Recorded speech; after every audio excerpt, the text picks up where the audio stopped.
Lieber Hubert, herzlich willkommen zu unserer nächsten Episode. Es macht immer Spaß mit dir zum Thema schlafbezogene Störungen oder schlafbezogene Atemwegsstörungen etc. zu diskutieren, weil du ja da einen riesigen Fundus hast. Ja. Wir haben da schon verschiedene Aspekte abgearbeitet und wir wollten heute eigentlich mal kurz, das braucht nicht so viel Zeit, zum Thema Schienen etwas noch sagen. Du hast da angetönt, dass du da so ein einfaches Konzept beziehungsweise ein einfaches Rezept hast, eine Hilfe, ich sage es mal so, man muss es vielleicht unterscheiden. Wir kennen alle Schienen, sei es Michigan-Schienen, Repositionsschienen, Schienen, die man den Patienten abgibt, nachdem man denen vollkeramische Versorgungen verpasst hat, also Schutzschienen, Retentionsschienen. Also Schienen sind eigentlich etwas, was dem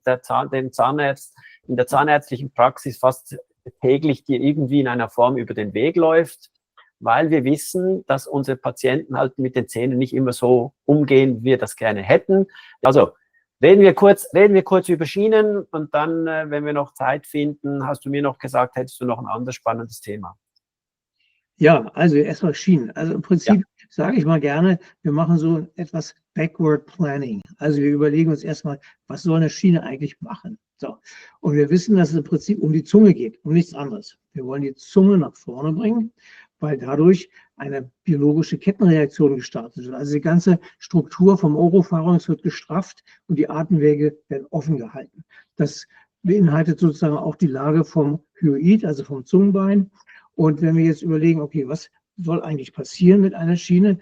Wir wollen den Unterkiefer nach vorne bringen, weil die Zunge ja sozusagen über das Hyoid am Unterkiefer befestigt ist.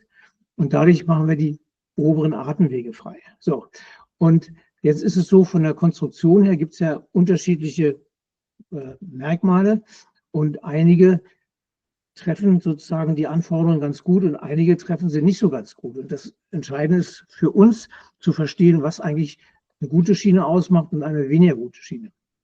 Also wenn ich jetzt daran denke, dass im Prinzip die Zunge nach vorne kommen soll und die Zunge auch Platz haben muss, nicht nur in der vertikalen, sondern auch nach vorne, dann ist vielleicht eine Schiene, die vorne ein Schloss hat, nämlich genau da, wo die Zungenspitze eigentlich hin soll, vielleicht mechanisch ganz sinnvoll, aber von der Funktion her eher nicht.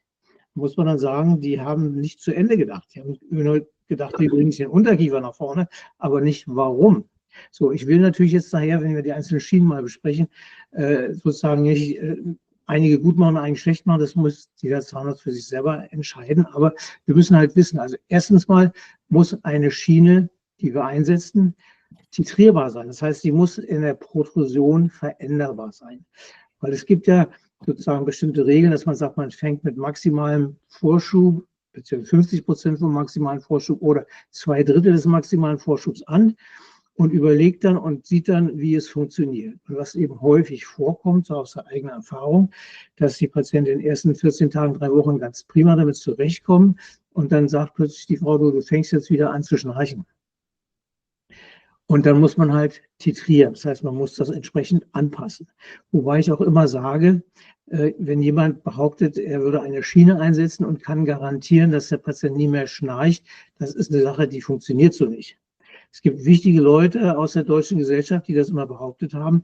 Da du aber selber gar nicht entscheiden kannst, wie viel Prozent des Schnarchens aus dem nasovilaren Anteil kommt, den wir gar nicht beeinflussen können, und wie viel Prozent sozusagen aus dem anderen Bereich kommt, können wir das nicht garantieren. Und wir müssen auch immer sagen, wenn wir eine Schiene einsetzen, um die obstruktive Schlafapnoe zu behandeln, dann ist nicht die Verringerung des Schnarchgeräusches oder das Verhindern des Schnarchgeräusches das Ziel oder die Aussage, die Schiene funktioniert oder nicht, sondern das kann man nicht garantieren. Man kann sagen, man kann die obstruktive Schlafapnoe damit eindeutig beeinflussen.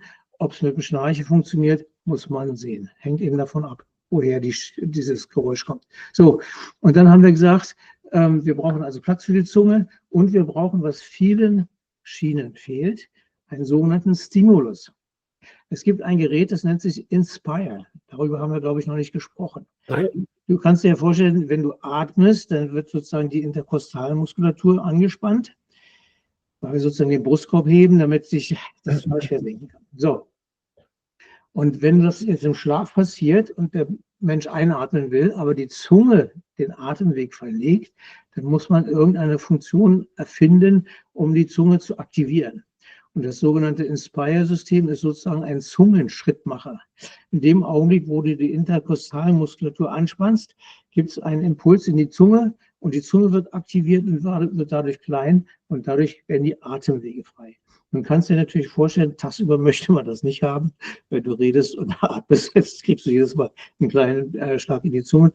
Also muss dieses Gerät eingestellt und ausgestellt werden. Ob das nun so eine tolle Sache ist, dass man da irgendwo ein Draht implantiert bekommt, ähnlich einem Herzschrittmacher, nur damit man nachts besser schlafen kann, weiß ich nicht. Die Leute, die das einbauen, chirurgisch, die sagen, das ist ein toller Erfolg, aber sicher gibt es auch andere Möglichkeiten. Aber wie gesagt, warum sage ich das? Weil vielen Schienen der Stimulus für die Zunge fehlt.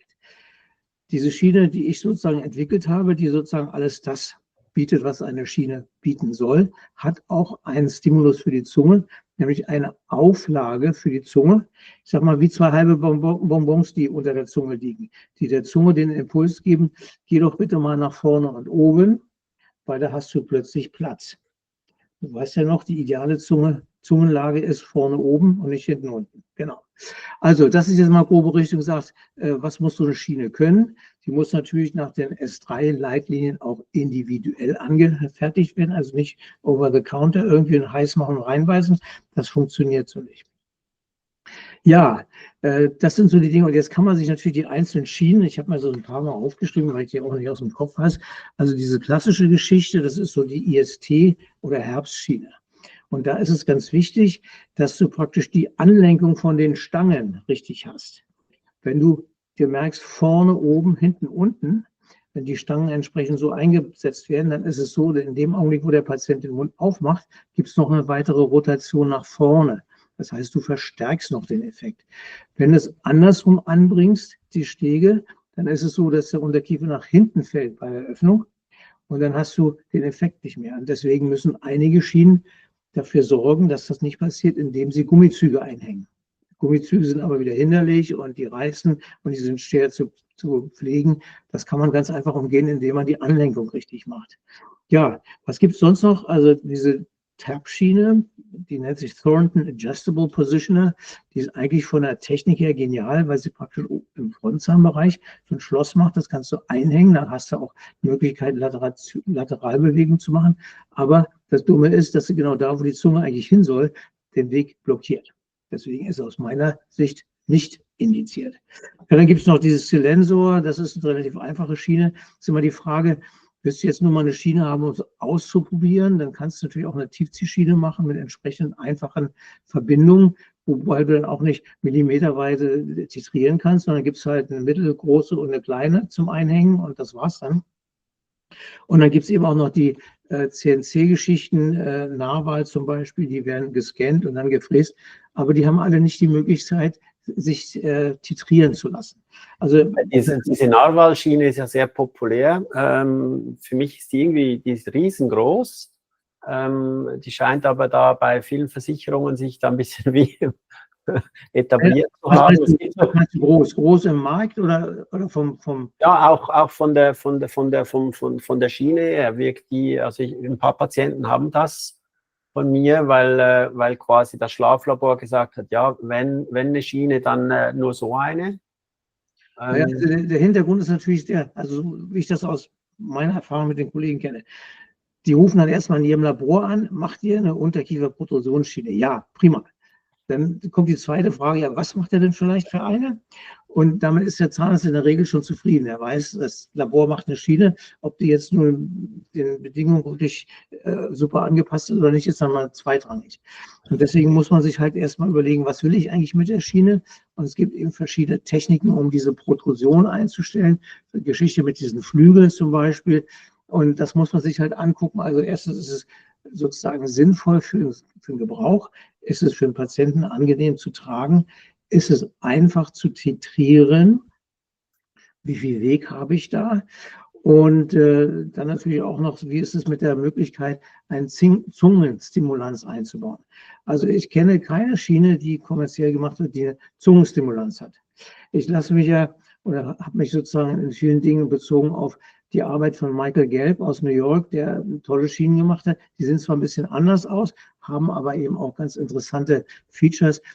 Zum Beispiel haben die 2 Piloten unter anderem, wo die Lippen, die Oberlippen so ein bisschen nach vorne gehoben werden. Und das ist aber ganz interessant, weil in New York natürlich auch wichtig ist, dass man gut aussieht. Und Damen, die dann, was über 40 sind, die kriegen häufig mal Fältchen hier. Und dadurch, dass in dieser Schiene dann auch noch Piloten über Draht eingebaut werden, wo sozusagen die Lippenmuskulatur trainiert wird, dann verschwinden die Fältchen wieder. Weil die Fältchen haben sie nur, weil die Muskulatur schwächer geworden ist. Und wenn du die entsprechend trainierst, hast du dann gleich noch einen Schönheitseffekt. Das ist ja spannend.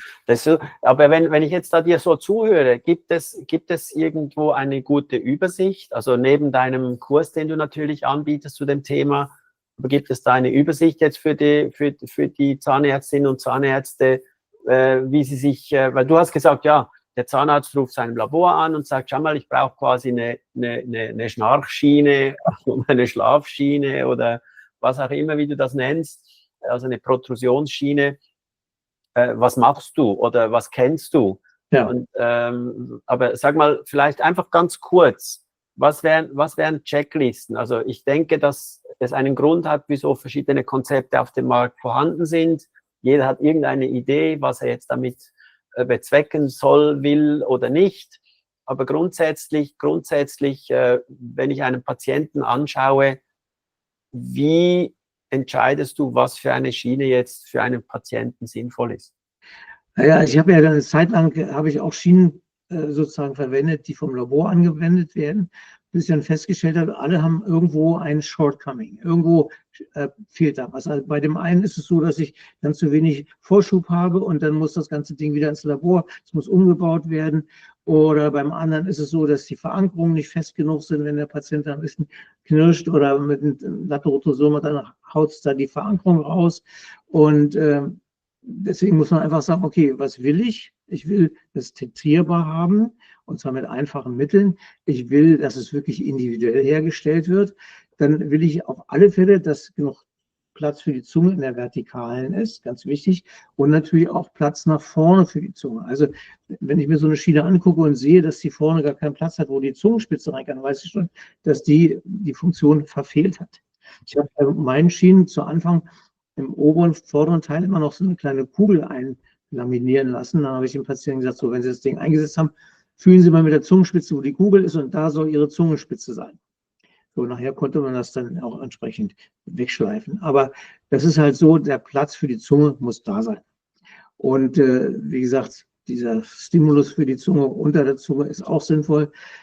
Ich kann ja jetzt nicht sämtliche Schienen hier zeigen, weil dann würden vielleicht auch einige dabei sein, die nicht so gut wegkommen. Aber ich sag mal, es gibt Somnodent, es gibt die Lensor, es gibt die Narwal-Schiene, es gibt die Herbstschiene, die eigentlich eine klassische Schiene ist, da fehlen nur 2 Sachen. Die IST-Schiene, so, und da kannst du natürlich noch eine ganze Reihe von. Also es gibt das, also wenn ich dir zuhöre, es gibt eine ziemlich große Anzahl an verschiedenen Schienen und Konzepten auf dem Markt. Ja. In diesem Kontext. Man muss sich einfach nur gucken, okay, was bietet die Schiene und tut sie das, was ich will. Und dann ist natürlich jetzt in neuester Zeit auch noch ganz spannend, wenn du es eben scannen kannst und die entsprechend gefräst werden, gleich mit dem entsprechenden sozusagen Fixierung. Aber dann ist es so, die kannst du nicht titrieren. Zumindest kenne ich die noch. Es wird ja ständig irgendwas Neues entwickelt und so weiter. Und das habe ich also von ProSomnus gehört, auch so eine neue Geschichte. Im Prinzip ist es alles nicht neu. Ich versuche immer nur, die Lösung noch ein bisschen anders darzubieten. Also im Prinzip ist es so, der Zahnarzt muss wissen, was er will und muss dann eine Schiene bekommen, die ordentlich funktioniert. Ich habe jetzt ein Labor, mit dem ich jahrelang zusammengearbeitet habe, die Fräsenschiene. Und die Schiene, also ich bin ja selber Schienenträger seit über 10 Jahren. Und ich habe eine Schiene, die ist vielleicht jetzt 8 Jahre alt, die hält immer noch. Die wird entsprechend gepflegt, sieht aus, könnte ich jetzt sozusagen hier in die Kamera halten. Und das ist natürlich auch noch eine interessante Geschichte, dass sie eben lange halten soll. Je nachdem, wenn du sie im Eigenlabor Mit Tiefziehmast geht auch, aber die halten dann halt nicht so lange. Die halten dann vielleicht ein Jahr oder anderthalb. Und wir sind ja uns einig darüber, dass die Leute, die so eine Schiene tragen, die wirklich dringend brauchen, weil es lebensverlängernd ist. Ja, also wenn das Problem, das haben wir ja schon angesprochen, ist, dass bisher die Patienten immer nur zu uns kamen, wenn sie vom Schlaflabor geschickt wurden und dann auch nur, wenn sie mit der CPAP nicht zurechtkommen. Tatsächlich ist es aber, dass also viele, viele Patienten, ich sag mal 70-80% der Patienten schnarchen. Und dann ist eben die Frage, ist das behandlungsbedürftig oder ist es nur eine akustische Störung? Wobei ich immer sage, wenn es keine Veränderung im Schlaf wäre, würden wir tagsüber auch schnarchen. Tun wir aber zum Glück nicht. So. Und da muss man eben überlegen, inwieweit diese Veränderung im Schlaf dann tatsächlich schon schädigend für den Patienten ist. Und bisher war es halt so, da sind die Leute irgendwann mal ins Schlaflabor geschickt worden, weil der Hausarzt gesagt hat, Mensch, da ist irgendwas mit dem hohen Blutdruck, keine Ahnung warum. Und dann stellt man fest, ja, die haben mittlere oder schwere obstruktive Schlafapnoe. Und dann ist die Frage, ja, was passiert denn dann? Wenn sie entsprechend zu übergewichtig sind, dann finden sie keine Maske, die passt. Und dann irgendwann kommt noch mal jemand auf die Idee, die vielleicht zum Zahnarzt zu schicken. Mein Ansatz ist, dass wir ja glücklicherweise jedem Patienten in den Mund gucken. Müssen wir zumindest als Zahnmediziner so viel Kenntnis haben, dass wir wissen, welche Dinge weisen auf eine obstruktive Schlafapnoe hin. Da gibt es eine ganze. Da haben wir schon 2 Episoden darüber gesprochen. Also alle, die da jetzt zuschauen und zuhören, da gibt es einen Haufen Informationen, die ihr euch nochmal anhören oder anschauen könnt, weil Hubert hat das im Detail alles schon erklärt. Also da möchten wir eigentlich gar nicht groß wieder repetieren. Heute geht es um die Schienen, weil wir müssen ja Leute auch ein bisschen motivieren, dass sie den Content, den wir da für sie produzieren, auch einmal konsumieren, anschauen, anhören. Das kann man übrigens auch unterwegs machen mit der App im Auto. Da war eine Diskussion, du weißt ja, es gibt etwa 3 Millionen Podcasts, die da herumfliegen jeden Tag. Ja. Und du weißt, wo werden am meisten Podcasts gehört? Vermutlich im Auto. Genau, weil die Leute oft im Stau stehen. Das ist eigentlich der Nummer 1 Ort, um Podcasts zu konsumieren, ist das Auto, also der Stau. Ja. Weil die Leute denken, ja, also viele sind allein im Auto, Musik hören, irgendwann hast du es ja mal gehört, die Nachrichten möchte man eigentlich auch nicht immer hören. Und da denkt man doch, ja, jetzt habe ich gerade Zeit mal oder die Muße mal mir was anzuhören. Und dann zappen die da oft durch die verschiedensten Kanäle und so weiter.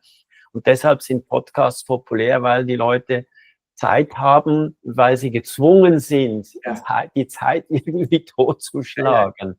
Und deshalb, also wenn ihr im Auto seid und uns zuhört, dann kein Stress, einfach weiterhören und dann geht der Stau auch viel schneller vorbei. Aber ich finde auch bei diesen Podcasts, es gibt manche, die sind so langatmig, dass man sagt, jetzt höre ich doch lieber wieder Musik. Gilt nicht für deine, aber ich sage mal, für manche sagt man, um Himmels Willen, das ist ja wirklich so. Also mir geht es selber auch so.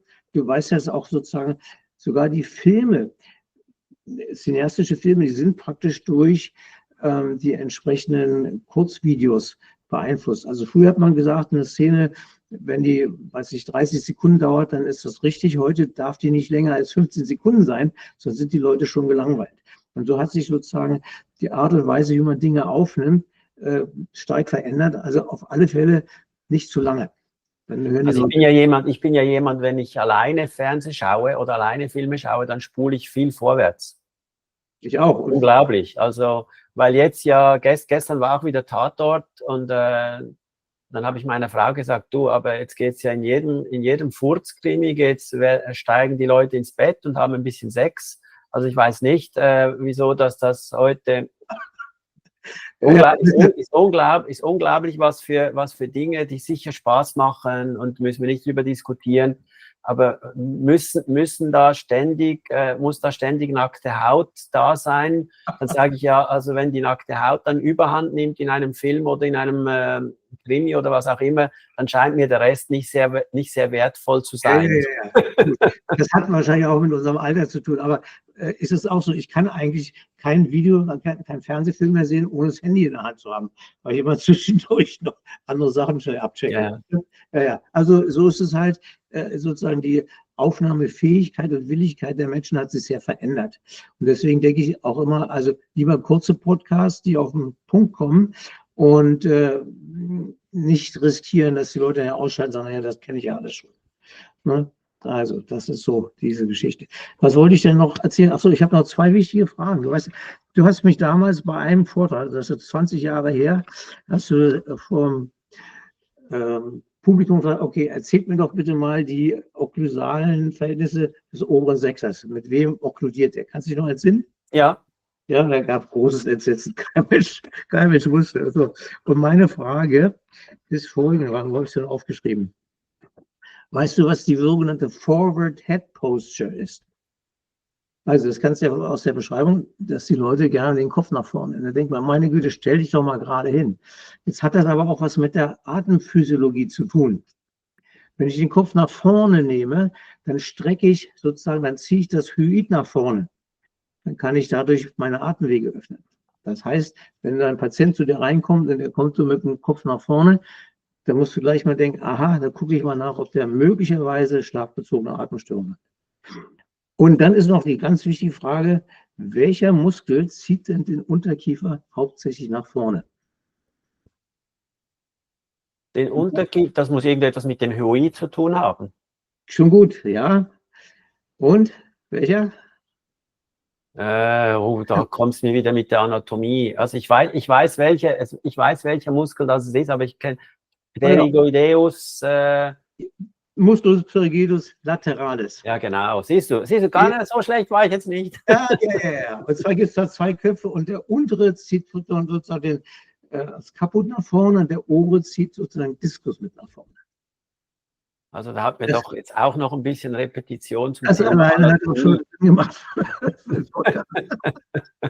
Aber da habe ich jetzt eine Frage an dich. Bei Kindern kennt man ja den sogenannten Sunday Bite. Ja. Was hat der, also aus deiner Sicht, ich habe das letzte Mal mit einem Zahnarztkollegen diskutiert und irgendwie, ich habe gesagt, ja, das siehst du oft bei Kindern mit einer Klasse 2, also auch skeletalen Klasse 2, dass die den Unterkiefer nach vorne schieben und das nennt man dann ja den Sunday Bite, weil man besser aussieht, wenn das... Ja. Also es hieß sozusagen, beim Kirchgang in den Staaten früher, haben die Jungs den Unterkiefer nach vorne geschoben, um männlicher auszusehen. Aber was ist deine Interpretation bei Kindern? Wieso machen die das? Ich könnte mir vorstellen, dass sie besser Luft kriegen. Gell? Von dieser biologischen Kette eben praktisch, Hyoid wird nach vorne gezogen und du musst immer dran denken, sozusagen die Luftröhre fängt ja erst hinter dem Kehlkopf an. Drüber ist es ein Muskelschlauch. Und wenn der sozusagen zusammenfällt, weil keine Spannung da ist, dann gibt es was ganz Interessantes, den Bernoulli-Effekt. Hast du vielleicht noch aus der Physik in der Schule? Kenn ich. Es gibt so einen Versuch, da hast du zwei Metallplättchen, die sind an der Achse fest und die schwingen so nach unten. Jetzt ist die Frage, wenn du von oben Luft durchpustest, was passiert mit den Plättchen? Also im Prinzip gibt es eine Verengung. Ja, und was machen die Plättchen? Genau, du bist auf dem richtigen Weg. Ziehen die sich zusammen oder werden die auseinandergerissen? Ziehen sich zusammen. Genau. So, und jetzt stell dir vor, wenn Oropharynx, wenn sozusagen dieser Muskelschlauch schlaff ist und Leute, ich sage zum Beispiel bei Frauen, die gestresst sind, so atmen, dann haben die das Gefühl, sie kriegen keine Luft mehr. Das passiert hin und wieder tatsächlich. Also ich sage dir das mal aus der Tauchschule, habe ich das häufiger erlebt, wenn Frauen das erste Mal sozusagen beim Lungenautomaten in den Mund nehmen und dann der Mann sagt, komm, du musst du auch lernen und so weiter. Und dann sind sie aufgeregt, dass sie sagen, ich kriege keine Luft. Das hat damit zu tun.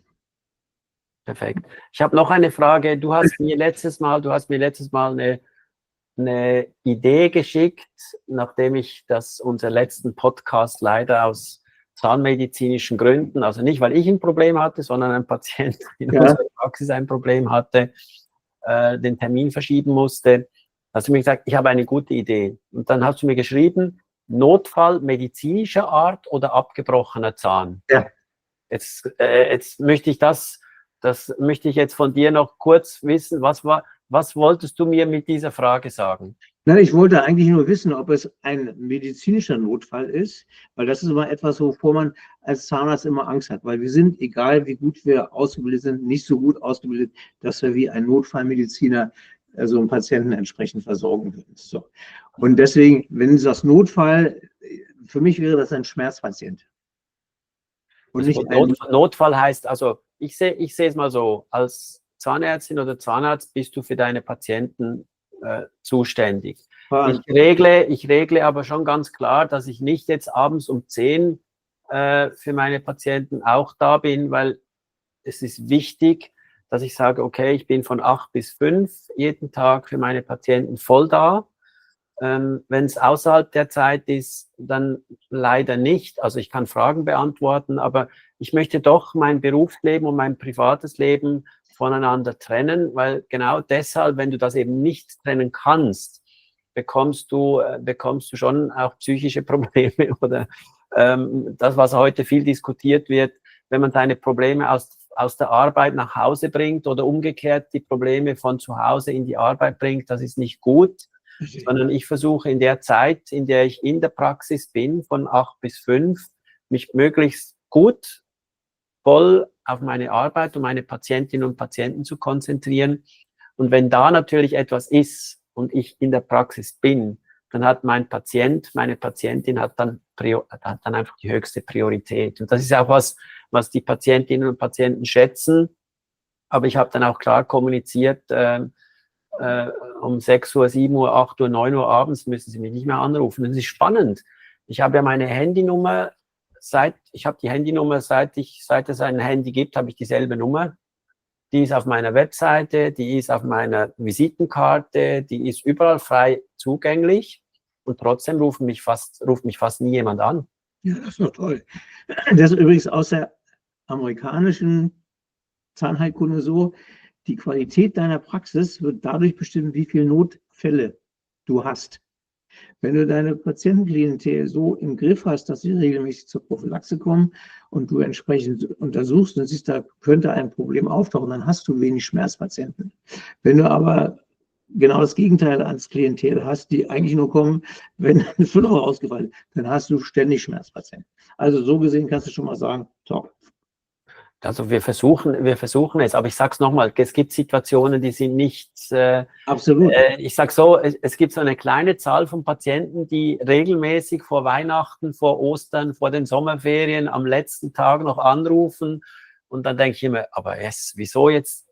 Also ich habe schon darauf gewartet, dass der Herr Stieve anruft und sagt, ich habe gehört, dass Sie morgen in den Ferien sind, ich möchte heute noch schnell vorbeikommen.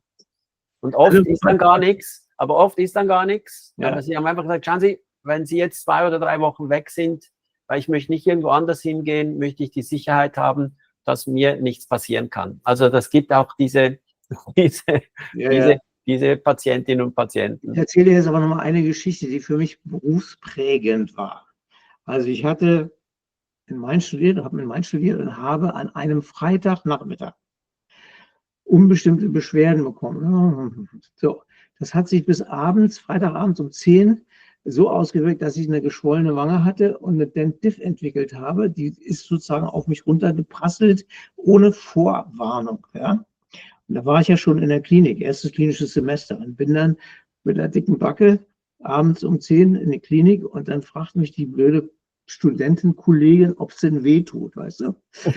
Da hätte ich ihr am liebsten die Scheibe eingeschlagen. Und dann habe ich gesagt, okay, das ist jetzt ein Lehrstück für dich. Du wirst nie einen Schmerzpatienten wegstecken. Das habe ich auch nie gemacht in meinem Berufsleben.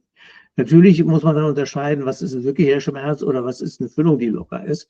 Aber ich habe in meinem ganzen Berufsleben keinen einzigen Schmerzpatienten weggeschickt. Und dazu war dieses Ereignis eben für mich prägend.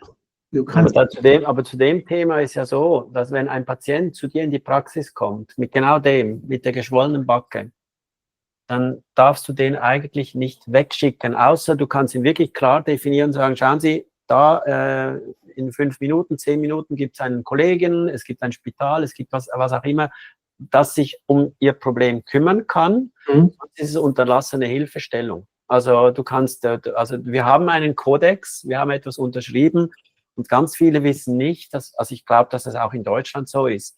Wenn ich jetzt Notfalldienst habe und ein Patient kommt mit genau diesen Beschwerden und du fragst ihn, ja, wissen Sie, haben Sie Geld dabei? Sagt, nein, ich habe kein Geld dabei. Du kannst ihn nicht nach Hause schicken, weil er jetzt sagt, er hat kein Geld. Du musst ihn behandeln. Auch wenn du weißt, dass du vielleicht gar nichts dafür kriegen wirst, dass du ihn jetzt behandelt hast, Richtig. ist es deine Aufgabe, den Notfall eigentlich so gut wie möglich zu erledigen. Notfalldienst kann natürlich auch nicht sein, dass du dann jetzt ein 3D-Röntgen machst, einen Scan machst, ein OPT und einen großen Kostenvoranschlag, weil du ihm sagst, schauen Sie, da wo Sie jetzt bis jetzt waren, der hat ja keine Ahnung, ich kann das viel besser und ich mache Ihnen jetzt einmal eine Planung für 20 Kronen und weiß nicht was alles. Haben wir alles schon gesehen, dass im Notfalldienst dann Patienten auch ein bisschen überbehandelt wurden oder man versucht hat, Patienten dann von einer Praxis in eine andere zu ziehen. Aber das sind dann andere Themen, die man auch mal diskutieren könnte zum Thema Ethik und Moral nicht nur in der Zahnmedizin, in der Medizin. Das war ja dann auch unser Sohn, der bei Roche arbeitet, der mir gesagt hat, du, ich wusste ja, dass Geld wichtig ist in der Medizin. Aber dass es den meisten Ärzten nur um Geld geht, das finde ich schon ein bisschen befremdend. Ja, hast du recht. Ja. Also ganz tief drin. Also ich möchte da niemandem zu nahe treten und jeder ist Unternehmer und wir müssen Geld verdienen, aber wir müssen doch auch schon aufpassen, dass wir da die gute Balance finden. Die gute Balance finden zwischen Unternehmer sein, Geld verdienen zu müssen und trotzdem für unsere Patienten auch eine adäquate Therapie zu finden, den Patienten ins Zentrum zu stellen und nicht einfach, was kann ich aus dem Patienten rausholen. Weil wir sehen das in unserem Gesundheitssystem in der Schweiz. Ich bin privat versichert. Wenn du als Privatversicherter zum Arzt gehst, dann wird mit dir anders kommuniziert als dem Allgemeinversicherten. Weil wenn du dann sagst, ja, ich spüre da ein bisschen was, dann wird einem gleich das volle Spektrum angeboten. Und wenn du nichts hast, dann sagt der Arzt vielleicht, ja, das geht wieder weg, kommen Sie in 2 Wochen wieder. Also. Ja, pass auf, das ist ja so eins meiner Aspekte. Ich weiß ja, dass ich noch als Coach tätig bin. Und das Problem bei uns ist halt so, früher haben die Zahnärzte gut Geld verdient. Das hatte aber was mit der Struktur zu tun. Da konntest du mit Prothetik, die gut bezahlt wurde, viel Geld verdienen. Und das mit der Kunst und so weiter war eigentlich relativ nebensächlich. War völlig egal, was du für eine Füllung bekommst. Heute ist sozusagen von überall was weggeschnitten worden. Und jetzt bist du tatsächlich als Zahnarzt, als Kassenzahnarzt gefordert, deine Praxis so aufzustellen, dass du wirtschaftlich über die Runden kommst. Das glauben natürlich viele nicht. Die denken, ja, ihr seid doch alle die Porsche-Fahrer, wieso beklagt ihr euch und so weiter. Aber das ist sozusagen eine Geschichte. Die Zahnärzte, die immer denken, ja, ich muss nur mehr arbeiten, dann passt das schon. Die haben die Betriebswirtschaft nicht verstanden. Wenn du jetzt Leistungen erbringst, die weniger erbringen, als deine Praxisstunde kostet, dann bringt es überhaupt nichts, wenn du mehr arbeitest. Dann arbeitest du noch mehr in die Miesen rein. Und das ist so eine Geschichte, wo man sagt, okay, da ist natürlich die Ethik und die Monetik, die müssen irgendwo zusammenpassen. Wenn das irgendwo nicht passt, dann hast du ein Problem. Was ich noch gerne sagen wollte, ist, also wir wollen uns ja gegenseitig inspirieren. Und ich habe jetzt Folgendes gemacht. Ich sehe, dass für viele die Schlafmedizin zu weit weg ist von der Zahnheilkunde. Ja, ich habe dir, glaube ich, erzählt, dass ich aus dem Hamburger Labor weiß, dass die für ein HNO-Schienen machen. Da sage ich, wie soll denn das funktionieren? Ja, der sagt, wenn die Leute das haben wollen und die Zahnärzte nicht machen, dann mache ich als HNO eben Schienen aus dem Labor. So. Und jetzt habe ich den Faden ein bisschen verloren. Was soll ich denn sagen? Ach so, und ich habe jetzt Folgendes gemacht. Ich biete jetzt demnächst im Februar, das kann man auf meiner Homepage angucken, ein kostenlose Intro in die Schlafmedizin ein. Da kann jeder, der sagt, mal gucken, ob mich das überhaupt interessiert, kann sich da reinhängen, kann sich eine Stunde das anhören, so ähnlich wie ich das hier erzählt habe. Und wenn er sagt, oh, das ist aber etwas, das möchte ich gerne in mein Behandlungsportfolio aufnehmen, dann kann er halt einen Kurs bei mir machen. So. Aber es muss einfach mal die Möglichkeit bestehen, da mal reinzuschauen. Was macht die Schlafmedizin? Dieses Video könnten wir auch auf Dental TV Ja. veröffentlichen, wenn du mir das zur Verfügung stellst, mit dem entsprechenden Link. Ja, ich finde, je mehr Informationen, dass wir da teilen, umso besser. Und wie gesagt, also ich denke, dass für alle da draußen, die uns zuhören oder zuschauen, Hubert ist wirklich jemand mit sehr viel Erfahrung und meine Meinung, gerade in so einem Thema, das nicht so ganz banal ist, macht es Sinn, sich von erfahrenen Kolleginnen und Kollegen beraten zu lassen, wo es jetzt nicht darum geht, ein gewisses Produkt per se als zu verkaufen, sondern zu sagen, schau mal, wie erkenne ich das Problem, Genau. was für Möglichkeiten gibt es und so weiter. Und am Schluss muss man es auch für sich selber finden, welche Lösung passt mir am besten. Möchte ich mich überhaupt mit diesem Thema auseinandersetzen? Ja. Oder sage ich, ja, ist gut zu wissen. Ich finde es immer ist wichtig. Ich sage immer, ich mache keinen Sinuslift selber. Ich weiß aber ganz genau, ich kann dir Step by Step das Prozedere eines Sinuslifts, ich sehe das vor mir, wie das funktioniert. Aber ich mache es nicht, weil ich gesagt habe, da fehlt mir die Routine. Wenn ich da nicht eine gewisse Anzahl machen kann, dann macht es wenig Sinn und so weiter. Aber für mich ist wichtig, auch als Zahnärztin oder Zahnarzt, über gewisse Dinge Bescheid zu wissen, auch wenn man die nicht selber jetzt machen will oder machen kann. Aber wenn das Thema aufpoppt oder dass ich wenigstens auch das Problem erkennen kann, um meine Patientinnen und Patienten an die richtigen Stellen dann weiterzuleiten. Also das ist auch so ein Thema, nicht versuchen, alles selber zu machen und zu denken, ja, also ich gönne da niemandem etwas, sondern ich mache die Endo selber, auch wenn ich sie nicht machen kann. Ich mache die Implantat selber, auch wenn ich es nicht machen kann. Ich mache die Schnarchschiene selber. Ich mache alles selber, weil ich gönne meinen Kolleginnen und Kollegen nichts. Also arbeitet ein bisschen mehr zusammen. Also das Netzwerk, ein gutes Netzwerk sich aufzubauen, aus der Praxis heraus mit selektionierten Partnern zusammenzuarbeiten, das hat sich bei uns in den letzten 20, 25, 30 Jahren extremst bewährt. Es gab auch Partner, die sind dann wieder rausgefault, weil sie versucht haben, dann Patienten abzuziehen. Also auch da muss man klar kommunizieren, wie funktioniert eine Zusammenarbeit. Und dann macht das Sinn und die Patienten verstehen auch, dass wenn man dann sagt, schauen Sie da hinten oben beim Siebner jetzt die Endo, das ist jetzt einfach nicht, auch nicht unbedingt das, was ich gerne machen würde. Und da kenne ich jemanden, der das wirklich gerne macht und gut macht. Genau. Dann möchte ich Sie auch dorthin schicken. Also das ist vielleicht als abschließendes Wort für die heutige Episode. Niemand kann alles, niemand weiß alles.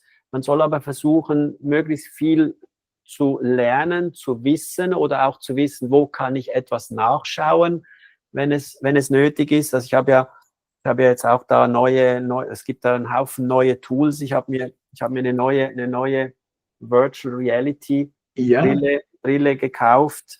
Welche ist das? Welche ist das? Also das ist jetzt, du kennst ja ich habe ja diese Ray-Ban Meta. Ja, genau. Also Ray-Ban Meta ist ja im Prinzip eine Brille mit Mikrofon, Lautsprecher, Kamera. Ja. Also da geht es darum, Kommunikation, ein bisschen Social Media, das. Und dann gibt es eine andere Generation von Brillen, die haben eigentlich ein eingebautes, also muss ich vorstellen, die hat so ein Head-Up-Display, ist mit grün, also sie hat wie einen kleinen Projektor und sie projiziert in die Brille in grüner Schrift. Also wie wenn du ein Kampfpilot wärst, wenn du die Brille aufhast und ein bisschen nach oben schaut, dann blendet die dir ein, was heute deine To-Do-Liste ist. Du kannst Notizen aufnehmen, du hast auch eine Taste, du kannst Übersetzungen machen, du kannst Navigation machen, ganz viele Sachen. Ich habe da auch ein Video gedreht darüber und das sind verschiedene Konzepte. Ich habe einfach gesagt, das ist für mich jetzt so eine Brille, um die Patientenkommunikation zu optimieren. Die kannst du dir aufsetzen, du redest mit dem Patienten, dann kannst du dir schnell eine Notiz machen. Wenn der Patient irgendwie ein komisches Medikament erwähnt, dann fragst du AI, Moment, dieses blablabla, was ist das ganz genau? Kannst du mir da mal helfen? Dann kommt dann zum Beispiel die AI und sagt, ja, das ist ein Bisphosphonat oder das ist ein Antibiotikum oder das ist ein Herzmittel oder was immer, dass du ein bisschen Bescheid weißt, weil oft auch die Patienten selber gar nicht wissen, was sie da bekommen. Und das ist schon ein Thema, dass man da seine Kommunikation mit dem Patienten etwas optimieren kann. Kennst du den Begriff Pillen-Selfie? Was? Pillen-Selfie. Was ist ein Pillen-Selfie? Nein, kenne ich nicht.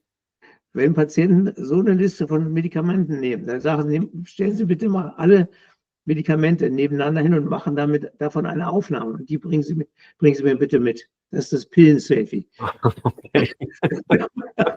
Na gut, aber ich sag mal so, also diese Tools sind sicher da. Zum Beispiel die Brille kann auch übersetzen. Also wenn du einen Patienten hast, den du nicht richtig verstehst oder einen ausländischen Patienten hast, kann dir das schon helfen, die Kommunikation etwas zu optimieren. Ich habe am Donnerstag in Hamburg Termin beim Ray-Ban-Laden. Dann wird ja, weil ich optische Gläser haben möchte, dann werden wir das nochmal ausmessen und dann werde ich mir die Ray-Ban Meta bestellen. Das ist ein guter Start, aber das andere, diese Even Realities, ist auch eine spannende Geschichte. Also es läuft einiges und ich werde auch jetzt ein paar Videos zu dem Thema machen, weil das ist wirklich spannend, wie da die AI-Technologie in der Praxis und nicht nur in der Praxis weiter Fuß fasst. Also die werden genauso wenig weggehen wie Handys, weißt du? Das ist einfach da. Ja, das war wie jetzt auf LinkedIn gab es jetzt auch eine Diskussion da von unserem Kollegen Helka zum Thema KI und so weiter. Du musst diese neuen Technologien annehmen und optimal einsetzen. Und mein Spruch ist ja immer, je besser die Technologie wird, umso besser müssen wir werden. Ja. Also das ist so. Du kannst nicht sagen, ja, die Technologie macht dann alles für mich. Ja. Die Technologie ist nur so gut wie der sie anwendet. Genau. Und da gibt es natürlich ganz viele, weil das jetzt so rasant vorangeht, gibt es natürlich sicher auch Punkte, die man kritisch behandeln muss. Man darf nicht alles immer nur blauäugig anschauen oder mit der rosaroten Brille. Ja. Aber auf jeden Fall, für mich war ja immer so, neue Technologien faszinieren mich. Ja, ich möchte ausprobieren und du ja auch. Ich möchte ausprobieren, was kann ich damit machen, was kann ich damit verbessern. Genau. Kann ich mich selber verbessern, kann ich meine Arbeit verbessern. Und das ist mein Antrieb. Also ich sehe nicht immer zuerst den negativen Impact einer Technologie, sondern erstmal den positiven. Und dann sieht man, wie gut ist der positive Effekt, wie nachhaltig ist dieser positive Effekt. Und dann kann man ja entscheiden, ob man über diese Early Adopter Phase dann über diesen Gap dann springt und die Technologie dann auch einsetzt. Aber es lässt sich nicht aufhalten. KI ist alltäglich und wird unser Leben noch wesentlich stärker beeinflussen, als wir vielleicht denken. Und vor 10 Jahren oder 15 Jahren hätten wir vielleicht nicht gedacht, dass das so schnell jetzt vorangeht, wie es im Moment vorangeht. Genau. Also. Ja. Mein Lieber, also ganz kurz, du wirst ja vermutlich dann auch ein bisschen schneiden. Ich habe bei meinen Präsenzkursen zur Schlafmedizin, das hatte ich dann in einem Hamburger Labor, was ich alle halbe Jahre einen Kurs gehalten, der ging über 3 Freitagnachmittage. Da waren immer so zwischen 15 und 20 Teilnehmer. Und da habe ich keinen einzigen Kurs erlebt, wo nicht mindestens 3 Kollegen sagten, das ist ja genau wie bei mir. Das heißt also, wir selber sind davon auch nicht verschont. Und man muss sich selber dann sozusagen auch mal angucken und sagen, aha, das könnte mir vielleicht helfen. Und das ist natürlich der Zahnarzt, der dann wirklich motiviert ist, der bei sich selber erlebt hat, das hat funktioniert. Ich habe einen Kollegen gehabt, der doppelt approbiert war und der hat mir gesagt, das glaube ich dir nicht. Da gibt es noch eine bestimmte Geschichte, die brauchst du jetzt nicht im Video zu sagen, die UAS, Verengung der oberen Atemwege. Und dann habe ich ihm gesagt, was hast du, dann lass dir doch mal so eine Schiene machen.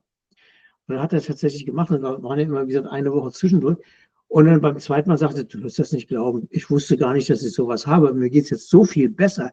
Bestimmte Probleme vom Tinnitus und so weiter und so sind jetzt einfach weg, nur durch eine einfache Schiene, weil es gibt dann noch so spezielle Schienen. So, also, ne? Also man darf sich selber nie neuen Ideen oder neuen Konzepten verschließen, sei es ganz kleine Dinge oder etwas größere Dinge. Also das ist ganz ein guter Schlusssatz von dir, Hubert, und ich freue mich schon auf unseren nächsten Talk auf Dental TV, und wir werden auch kleine Ausschnitte auf anderen sozialen Medien so ein bisschen als Teaser streuen, weil auch dieses Mal waren wieder ganz viele spannende Themen dabei, und es macht immer wieder Spaß, Hubert, mit dir zu talken. Danke dir, mein Lieber. Mach weiter so, alles Gute, Grüße nach Zürich und wir hören wieder voneinander, okay? Ja, und tschüss. Bis dann, tschüss.